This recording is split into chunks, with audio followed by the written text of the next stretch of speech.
Thank you for joining us and welcome to another edition of Answers Network. I'm your host, Alan Cardoza.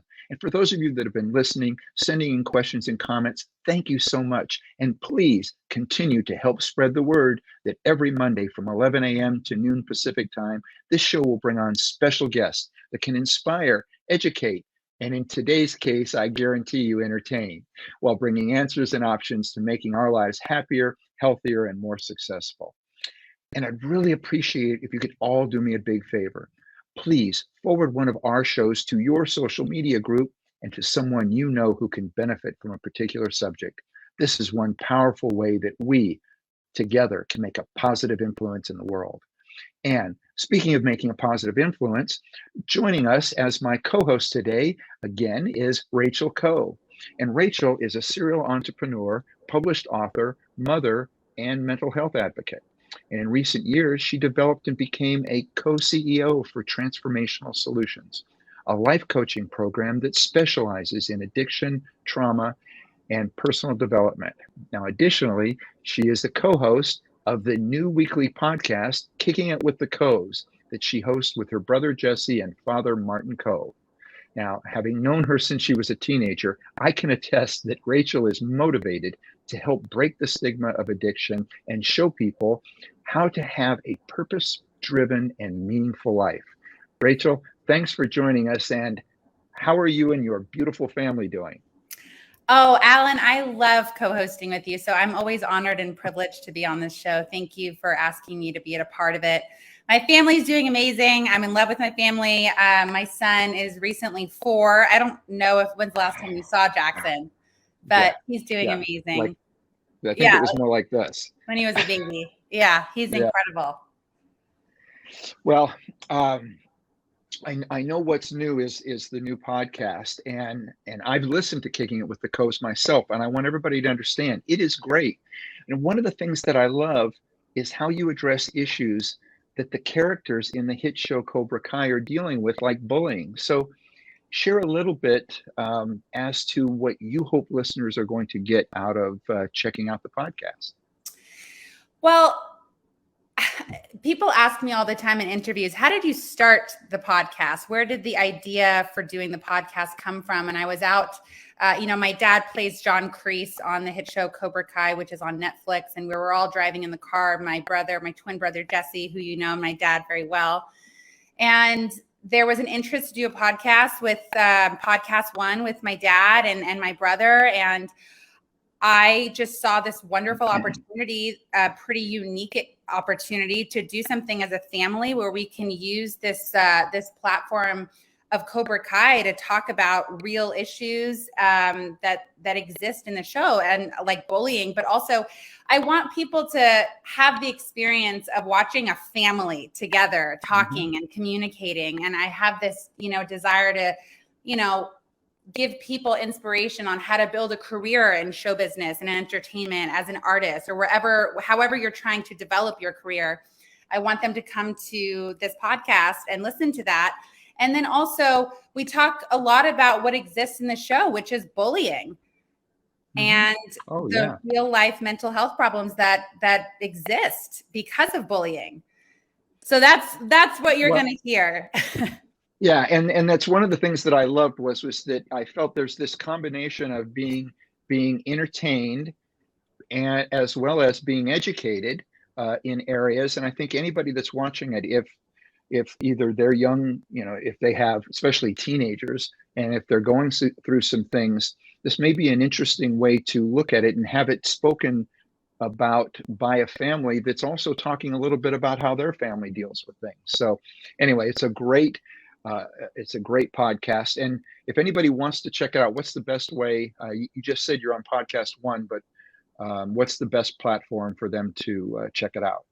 Well, you're so sweet, Alan. Thank you for asking.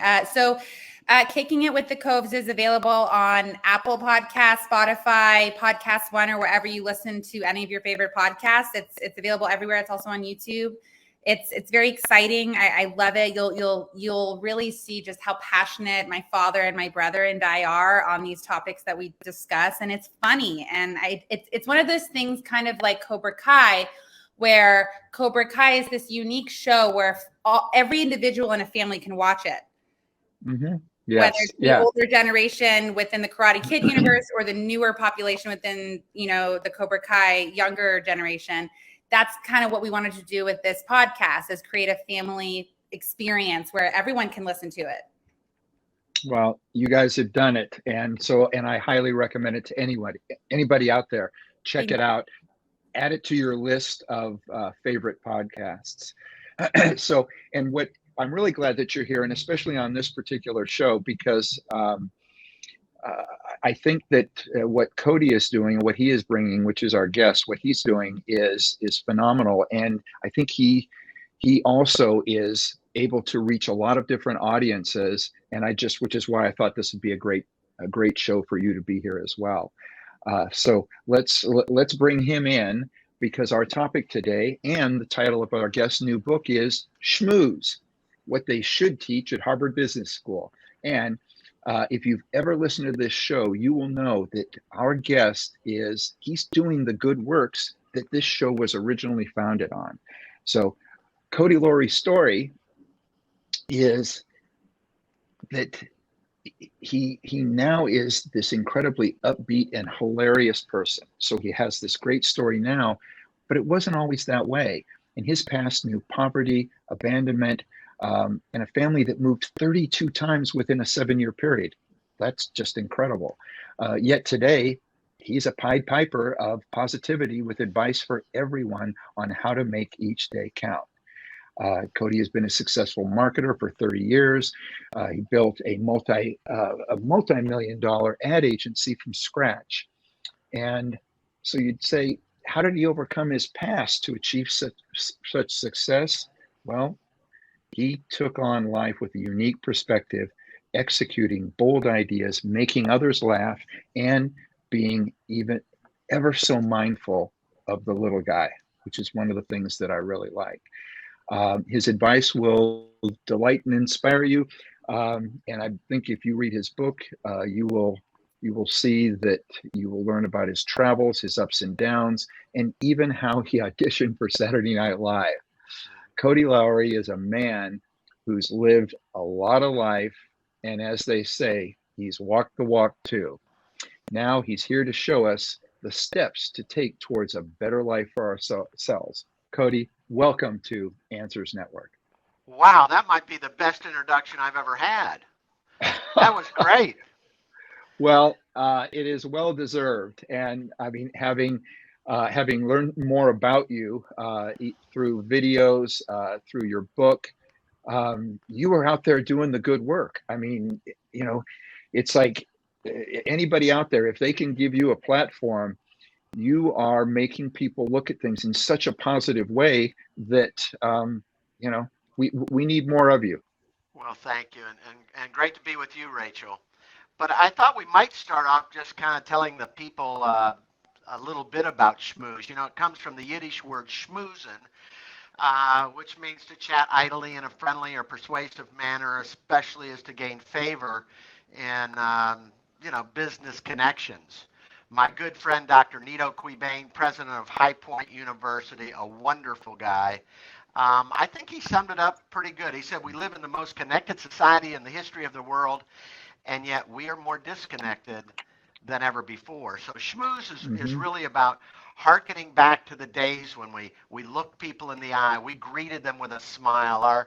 Our word was our bond, and our relevancy wasn't determined by our likes and clicks, so to speak. So I've been a schmoozer my whole life. People say the book is, if you go to Barnes and Noble or Amazon or what, they'll say it's inspirational, it's funny. They say it's a quick read, and that's it's very short. I don't have a big vocabulary, so I had to make it short. And it's a communication book, and it's really a book about being persistent.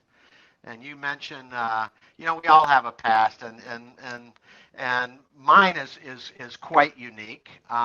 It's not the worst story you're ever going to hear, but it is different. My mom was a debutante from Detroit. Her father was Frank Cody's first president of Wayne State University. There's a high school there named after him, and so on the surface, it looked like she was just, set for the perfect life, and it was until she met Prince Charming, and that was my father. They were both camp counselors in Camp Chicopee up in northern Michigan, and they fell in love and had 4 little darlings that they took to Florida when I was about 5, and it didn't work out so well. My dad, any money he had, he invested in businesses that, just didn't work out. Kind of a Willie Loman story, if you will. And soon we found ourselves in a situation where we were doing just what you outlined. Within a 7-year period, a 7-mile radius, we moved 32 times. We actually lived in 2 or 3 places twice. I mean, there's just so much rental property, right? And I can remember coming home with my little brother one day from school, and guess what? We didn't live there anymore. There were locks on the doors, and so it was crazy. And both my mom and dad, unfortunately, became alcoholics, and it was just it was total chaos. And obviously, when you're moving like that, the rent, not paying the rent, you also don't pay the lights, so the lights are turned off. My favorite saint was St. Vincent de Paul, because he was always there for us at Christmas with some food. And with that said, back then they didn't have food stamps. What they had was government food, and it was delivered to your house. And so it was a big day when the Spam and peanut butter came. But let me tell you something.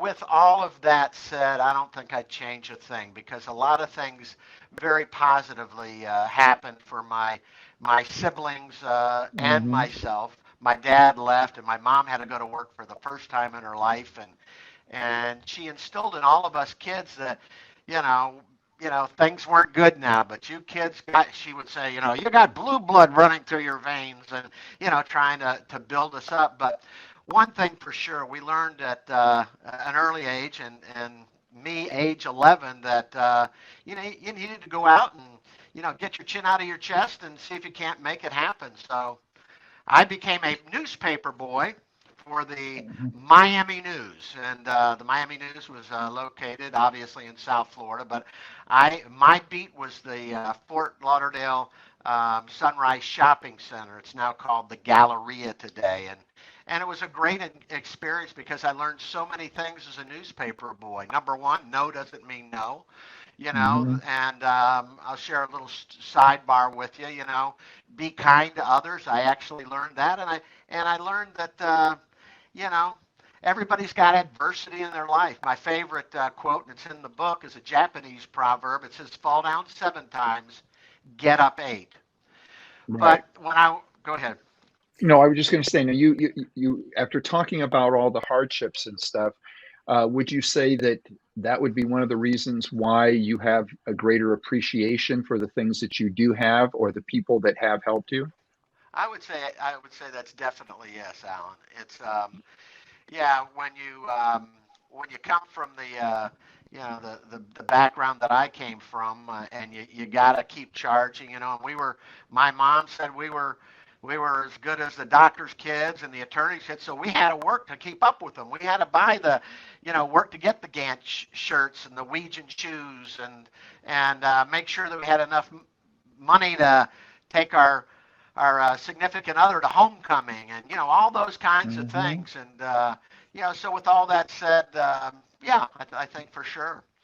I will tell you funny. Go ahead. Well, let me just say, and because Rachel, I know that a lot of what you work with when you're doing transformation has a lot to do with gratitude and appreciation.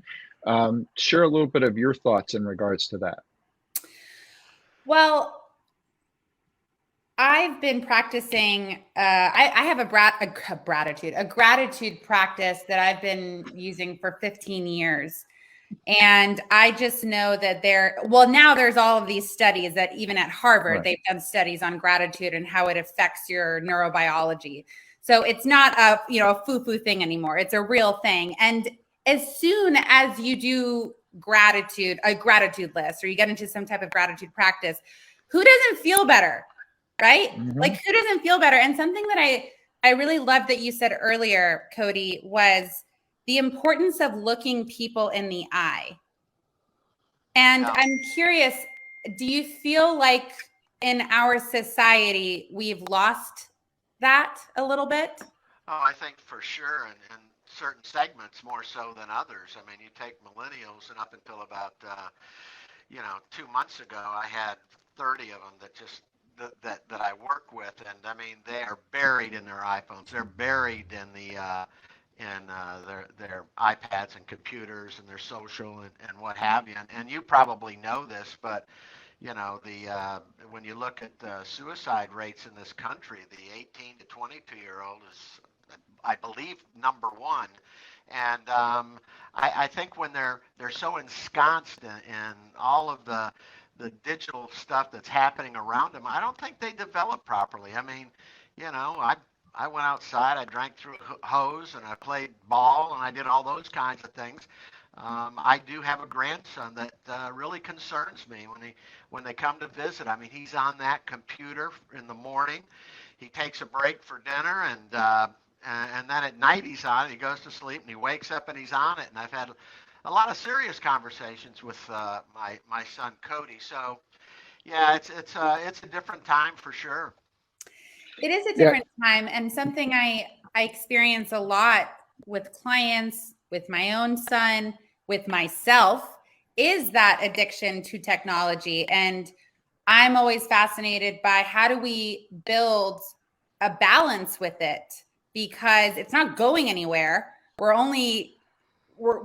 the machines are only getting bigger, right? We have every technology is everything right now, right? So I think there is there's a value in seeing, well, we need it on some level right now, and how do we also create some space from it, And I think what the issue right now with teenagers specifically is they think that they're getting real connection from social media, and they're not. No, it's for sure. So, and Cody, so why don't you describe the future that you see in regards to our younger generation as to how can we inspire them to schmooze? Well, I think they need to read the book Schmooze. Exactly. But if I could back up just a minute, just so your viewers have a better idea of what the book is. The sizzle in the book is setting up a meeting with the President of the United States in 1 week, getting a baseball signed by the Pope, carrying the torch in the Olympic torch relay, getting a Super Bowl ring gifted to me by an NFL coach that I have on today, if you can see it in the camera.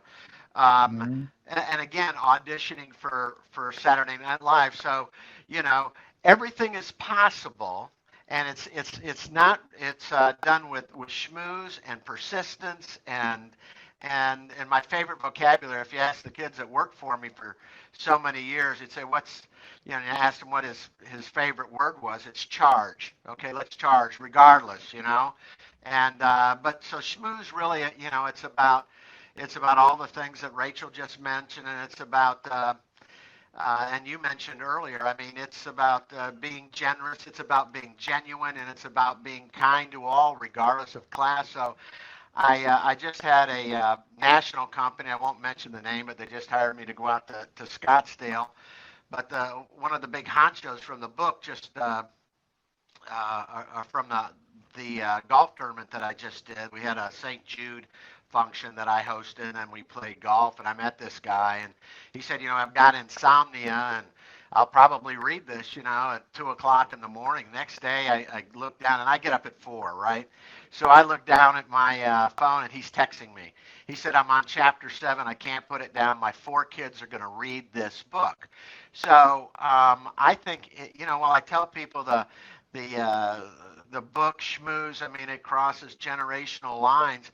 I mean, I think it's great for obviously the millennials. It's obviously good for people just starting in business. It's definitely good for, the younger generation. And I think there's just lessons throughout the book, Alan, that, that they will get. It's not like reading Ulysses. And they'll have fun reading it. Something that I've heard you speak on is that trust is the most important foundation in relationships, and that you gain someone's trust within the first 30 seconds. Is that what you wrote? Oh, you've been doing your homework, girl. Oh, yeah. Yes, you have. Yes. Oh, in the book, uh, Rachel, I talk about the secret sauce. And, I have clients that, even though I left this one company, I have clients still on the books that I've had for over 30 years. So I talk about the secret sauce. You build the relationship, you get the client to trust you, and then you endeavor to never let them down. I mean, some people you're never going to please, but what you just mentioned is so important, especially for people starting out in business, and how important it is that first meeting, and not just the first few seconds, but whenever I would go into a meeting with a big honcho like Alan, I'd know everything about Alan. I'd know how many kids he had. I'd know the colleges he went to. I'd know his pet charities. I would know. So I was always able to get on a common ground with him. And I will tell you that building that relationship quickly has been very, very successful for me. And I would encourage everybody to really try to do that. If I have just a minute, I'll tell you a story that it was just by chance that I was in a room. Okay, so I was invited to North Carolina, the Grove Park Inn. It's a very hoity-toity place. It's a spa today. Back then they didn't have spas, but now everybody's got spas. And so it's the Grove Park Inn. And I was invited by a guy, and I just talked to him yesterday, by the way. He was a Toyota dealer. And he said, Cody, why don't you come on up? The Toyota dealers are getting together and, meet these guys. And that was kind of how he served it up. And so, 2 weeks later, I'm up in North Carolina and at the Grove Park Inn, and I'm there the night before their meeting. And, I'm having dinner with these guys. There's like 10 of them. And I'm making contact with them, right? I'm talking to this person and that person, and I'm going through, the routine that I just went through. And I'm sitting there eating dinner, nice dinner as I recall, and one of the dealers looks at me and he goes, "Who'd you bring with you?"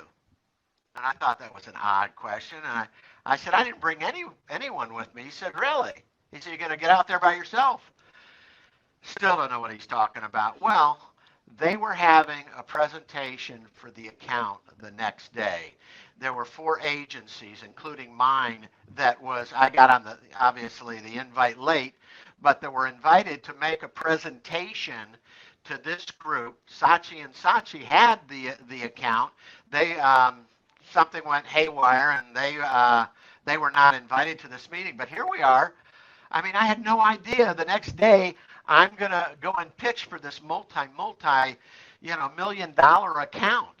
And I must tell you, and I guess it's my personality, because I did a woe is me and try to keep a stiff upper lip, there at dinner, and said my goodbyes. And I got up to the room and I thought, I got to call the president here and tell him I'm not going to make it in the morning. I mean, I'm not ready for this, right? And then I thought, you know what?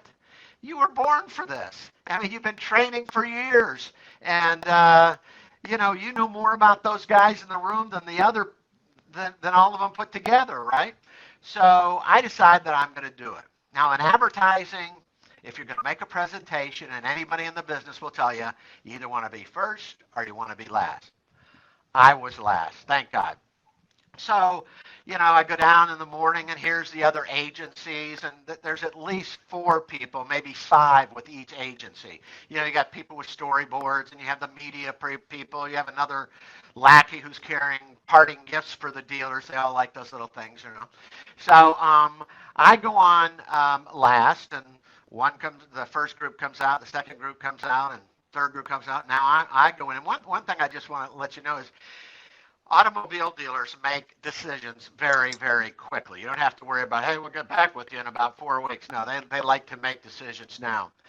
So I walk into the room, Rachel, Allen, and it's like old home week. Cody, how you doing? Hey, man, that was fun last night. Getting high fives and boom, boom, boom. And, look forward to see you down in Florida.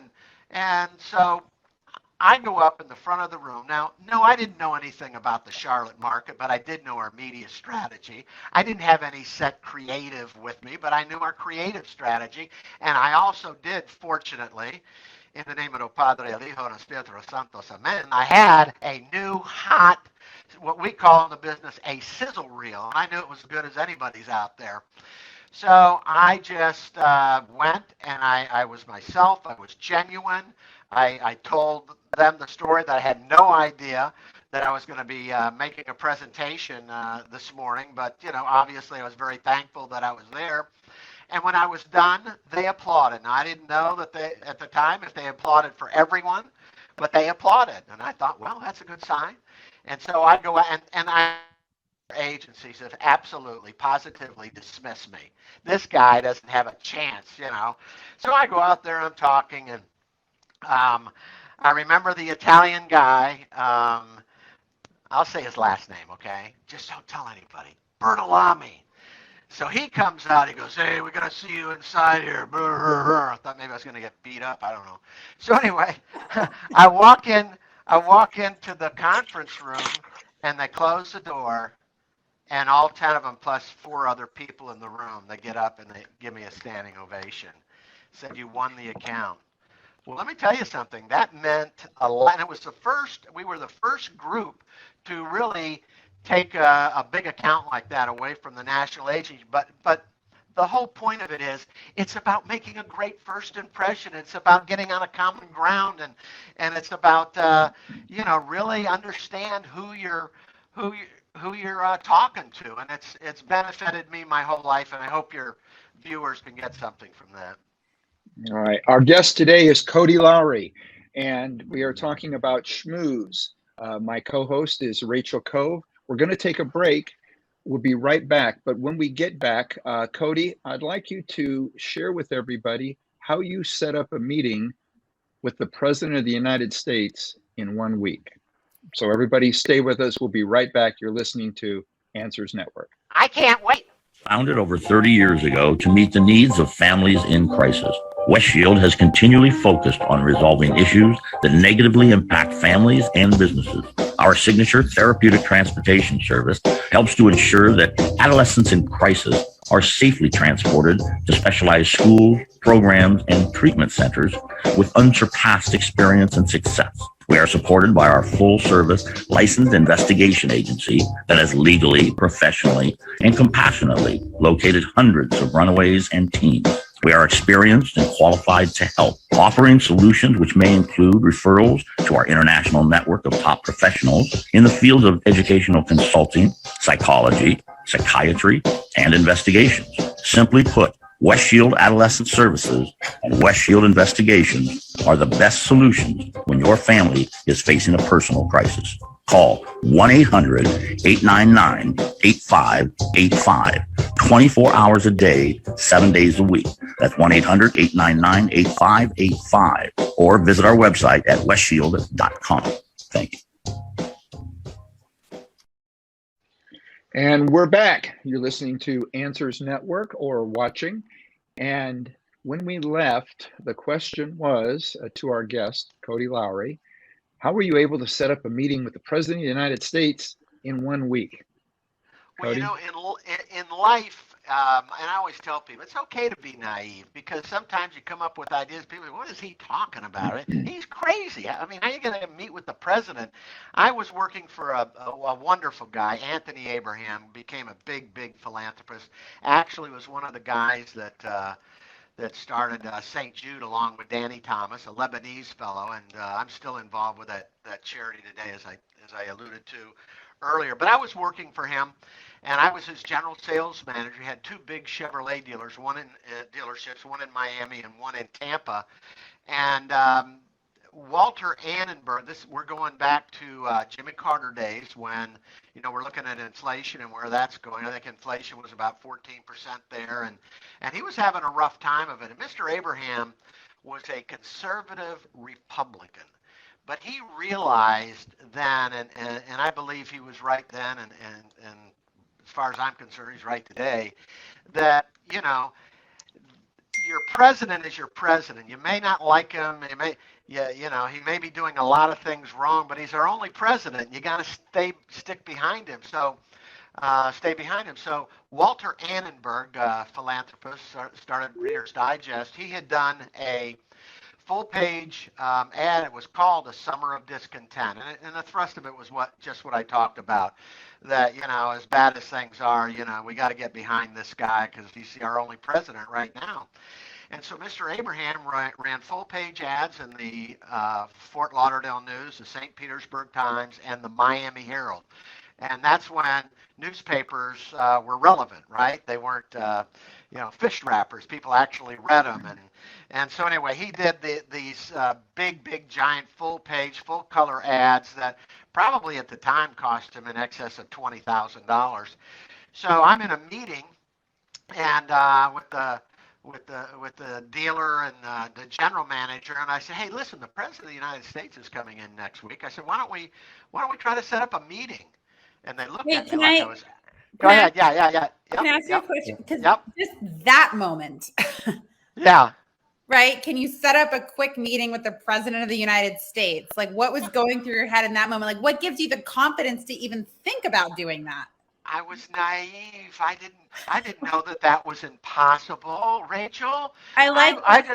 So that's what you mean about, because I actually, by the way, when I'm looking down, I write notes with everything that I do. So I'm writing notes in my iPad because I really liked what you said. It's okay. Give yourself permission to be naive. Why do you think that's important?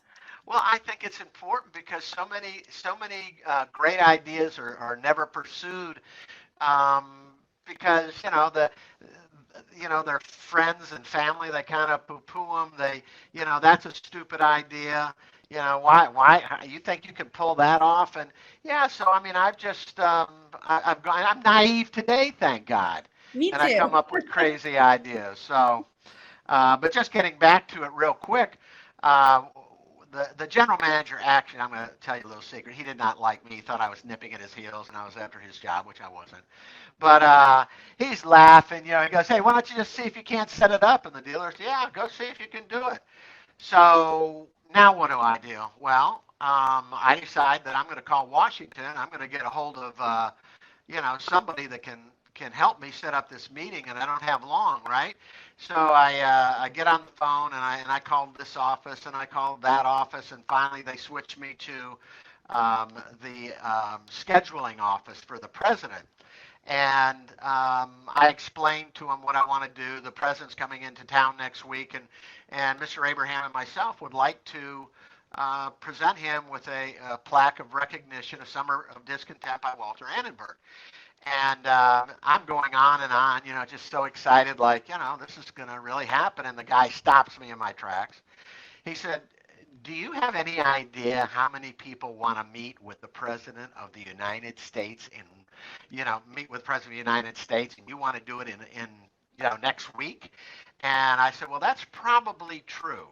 But you could count on one finger how many people just spent $20-some thousand running full-page ads in three of Florida's largest newspapers in support of the president in a state that is going to be critical to him in the upcoming election. So now this guy's tap dancing. He doesn't know who this guy is on the other end, and he's going to do his research. So he said that he will get back with me in the morning, and he in fact did, and now he's much more respectful and what have you. Cody LeGrand is in town. She heads up the president's schedule. She's in town. She's staying at the Marriott, and she's expecting your call. So this doesn't take a whole lot long, but how I pulled this thing off right now, this is really good. So anyway, I call Keish, and then I go and I talk to her. I go to this room. There's 4 rooms together. There's people all over the phone talking to this representative, that representative, getting ready for their big meeting. And I go over and I get Keisha's attention, and I sit down and I explain to her what I want to do. And she says, well, I don't know. She says, I'm going to have to check with one other person, and let me get back with you tomorrow. Well, I knew who that other person was because they already said that she called the cards, Mm-hmm. So it was her. It was the president, right? Jimmy Carter. You remember Jimmy Carter? So it was Jimmy Carter. Yes. I do impression of Jim. My name is Jimmy Carter. I always tell the truth. If I ever tell a lie, go another tooth, So anyway, in any event, I leave the hotel, and we have a famous, iconic bakery called Alessi. And I go by Alessi, and I get 2 of their big, giant cheesecakes, right? And I send it to the hotel with a little note. Keish, thank you very much. I appreciate your consideration, and whether you can or can't pull this off. It was great meeting you, Cody. Next morning, and they're making a big deal. The White House is on the phone. The White House on the phone. So I pick up the phone, and it's Keish, and she said, Cody, we've made arrangements for the president to meet with Mr. Abraham. And I'm going, oh, great. And I jump in right there. I'm so excited. I said, Keish, is there any way I can go? And she said, no, Cody, I'm sorry. That's not going to be possible. Now she goes through her formality about security and what he's got to do and blah, blah, blah. So she gets it done, and I said, Keish, I said, is there any way I could go with Mr. Abraham? And there was dead silence. I thought I pissed her off, right? She said, Cody, I'll handle it. Thanks for the cheesecake. So there's a little schmoozing, and that's how you kind of seal it up, and so you're included. All But right. I think to Rachel's point, you're naive. It was like the setting, if we have time, the Saturday Night Live, how that came about was, Well, Cody, before we go to that, we've got a couple of questions that have come in from listeners, and I want to get these in as well. And again, I want to thank the listeners and viewers that take their time to do this. This one reads, I can't wait until your book arrives. My entire family will be assigned to read it, especially my two teenagers whose noses are buried in their phones most of the time. After 2 years of restrictions and fear-mongering here in California, what I see is a zombie-like deadness in their eyes. This should be a time when they are forming social skills, having fun with their friends, playing sports, and engaging in a host of other activities. What are your thoughts on this? And this is from Owen in California. Well, I think the good news, Owen, is that you're on top of it. You love your kids, and as I love mine, I love my grandson, who I referenced earlier. And I think that reading the book Schmooze is going to help, but that's not all of it. But the way, you were dialed in on the real issue, and I just think it's going to take not just encouragement from you, but other family members to try to get these kids on the right track and socializing more. And I think one of the best ways, you're out in California, so you get this, but getting kids up in front of people, and one of the chapters is schmoozing from the podium, and I talk to people how important it is to get our kids up. Nobody's a child prodigy when it comes to speaking. It's something that's learned, and Warren Buffett was scared to death, when he first got up in front of people and went to Dale Carnegie, and, he learned how to do that. I would get my kids involved in acting and getting up in front of people and getting them out and feeling comfortable away from, their technology. And so. Yeah. Rachel, what would you add to this? Well, I loved that question, and I loved your response, Cody. So I learned a lot as well. I actually wrote this recently on my social media, or I'm about to post it. And I said that the 2 greatest gifts you can give to your relationships is attunement and your presence. And I think that if you're present and attuned, which requires you to be present and attuned to yourself, right? You're going to be able to catch things with your children. And you said something that I really appreciate, which was getting your kids up on a podium, or like allowing your kids to be seen in their creativity and not judge them and not try to control them, but just allow them to be free. Children are so naturally authentic. Absolutely. And there is such in childhood, it's such an important time to let their creativity develop. It pushes them to build self-esteem and security with just learning. So I think for parents, don't shame kids for not knowing how to do something, and don't shame them while they're on the podium if they mess up and they don't do it perfectly. Validate them and give them encouragement. You did that. That's terrifying, and you did that. Yeah, absolutely. Yeah. That's great. Mhm. And I say we have a comment that's come in as well. And this one reads, I had to laugh when I read schmooze, as I had not heard that word in a very, very long time. It is definitely a term from way back that needs to be reinstated as it is fun, active, and communicative. We have a sales team that I have been struggling to motivate. So I am ordering copies of your book for our office. Thanks so much for writing something positive, uplifting, and most of all, useful for life and business. And this is from another Rachel, and this is a Rachel in Arizona. Oh, good name. Yeah.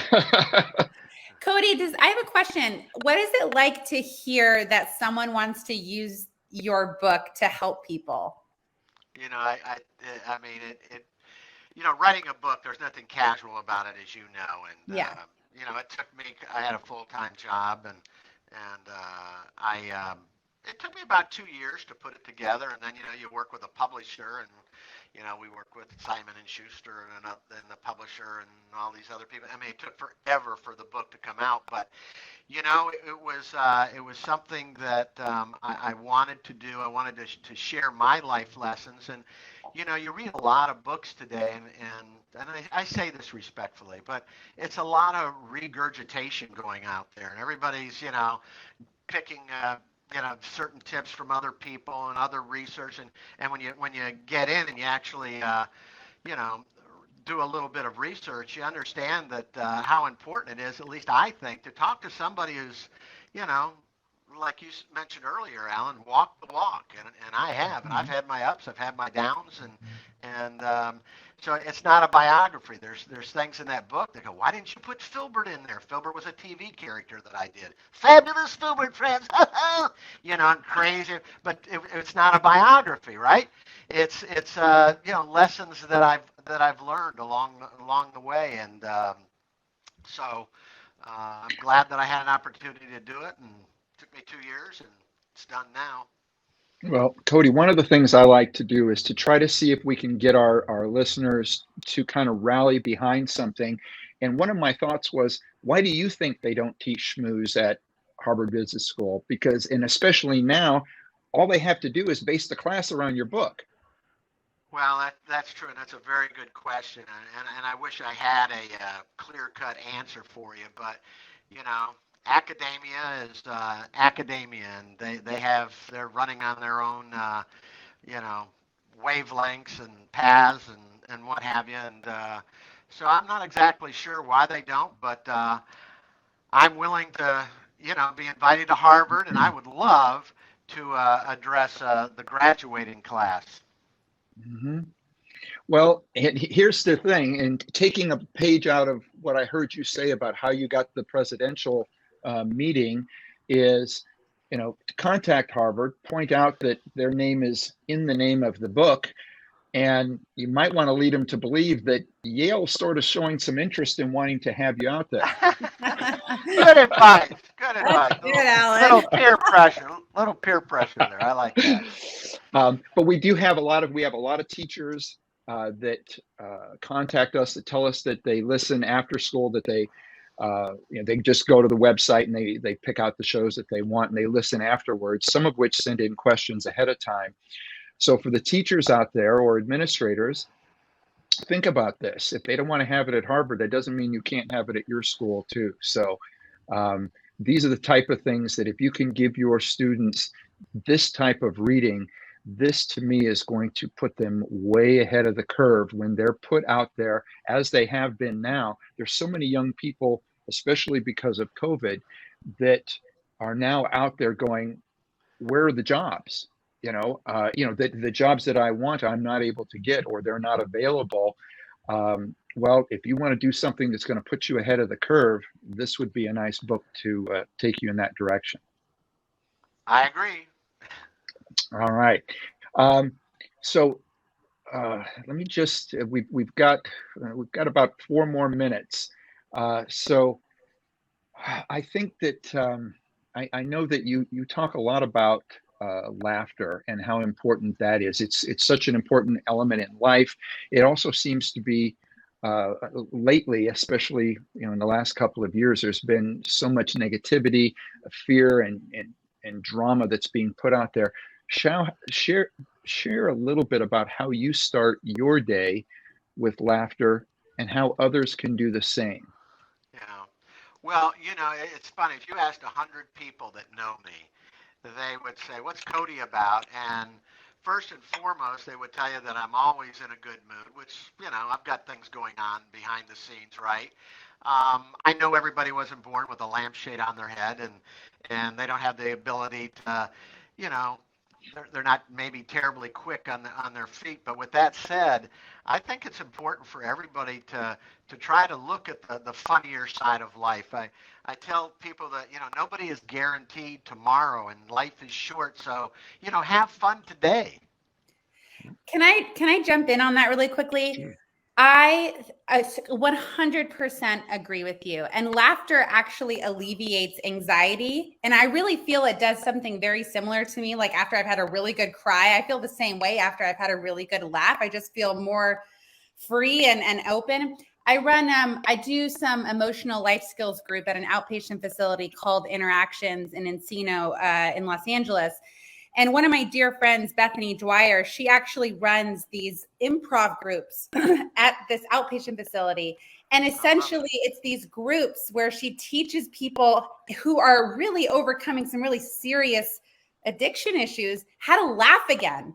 And it is, I've been in those groups. It is some of the most transformative groups anyone could be a part of. They don't even know why it's so transformative, but it's because they're in connection in the moment, in the present moment, laughing. Absolutely. Absolutely. Mm-hmm. Yeah, in fact, and to add to that, I was part of a group that was headed by the comedian Craig Shoemaker, and it was so nice. We started each group with laughter. We ended each group with laughter. And if anybody knows Craig Shoemaker, and he's hosted the show as well with me, if he's involved in it, you're going to laugh because that's what he does. He makes people laugh. But and there were a lot of people that became part of the group that brought some very, very traumatic things in their life. And it was very interesting to see how quickly through laughter, we watched them, and we were doing this through COVID. So everything was on Zoom, but you could still see them get through things. That was just phenomenal. So yeah, the healing power of laughter is incredible. I think because healing happens in the present moment, and nothing brings you to the present moment like laughter. That's what I've learned from Bethany Dwyer. If you don't know Bethany, you have to check out Bethany Dwyer. She's incredible. Good. We'll have to do that as well. Yes. Cody, I'm so grateful to meet you. It's really nice to just connect with someone who understands these core values that human beings need. Yeah, well, thank you. And it was a delight to be with you and Alan. And I wouldn't mind getting with you later. I've got a situation that I don't know if you're familiar with a group called Comunità Cenacolo. It is a group that was founded by a nun, and she works with kids that are struggling with abuse, drug abuse and alcohol and what have you, but it's a phenomenal program. I'll talk to you later about it. Yeah. It's been so much fun talking to both of you. Yeah, so much fun. Well, yeah, I'll make sure that we send the contact information. Yes, we'll connect. Our personal information. Perfect. So that we can all connect afterwards. That is great. Cody, thank you so much. And not just for coming on the show, but for continuing to put the information out there that everybody can have a better life. Everybody can enjoy their life more. We need more people like you. We need more people like both of you, just, helping people that are dealing with some issues, but also showing them the light, showing them a way that they can create a life that is wonderful for them. Thank you, Alan. You're the best. Thank you. All right. Okay. Well, thank you both. And you both need to come back as soon as possible. And for everybody else, all right, for everybody else out there, please be sure to be with us next Monday when we're going to be joined by Dr. Dean Waldman. And we're going to discuss his amazing new book, Curing the Cancer in the United States Healthcare. And It's states care and market-based medicine. And please visit our archives of past interviews at answers.network, or you can subscribe to the show through iTunes or our Apple Podcast, actually, iHeartRadio, Spotify, SoundCloud, Stitcher, YouTube, Spreaker, and so on. There's so many more. If you have a particular platform that you listen to and you don't find us on there, let them know that you want us on there, or let us know, and we will get that part taken care of too. And know that if you like what you hear, leave a review. It helps us reach more people, and I want you to know we greatly appreciate it. And the next time you're on Facebook, Twitter, or Instagram, please remember to stop by our page, check out some of our latest posts, and if you like them, please like us, subscribe, spread the word.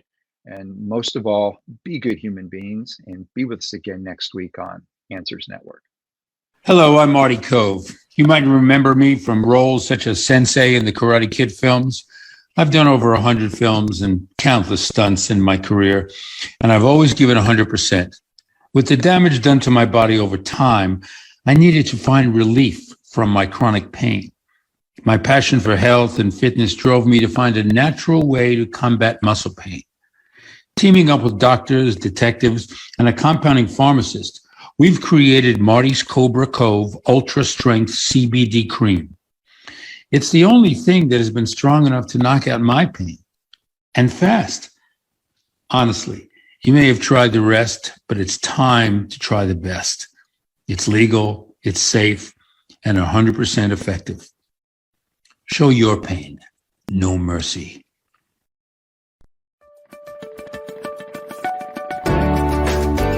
You're listening to Answers Network with Alan Cardoza, only on LA Talk Radio.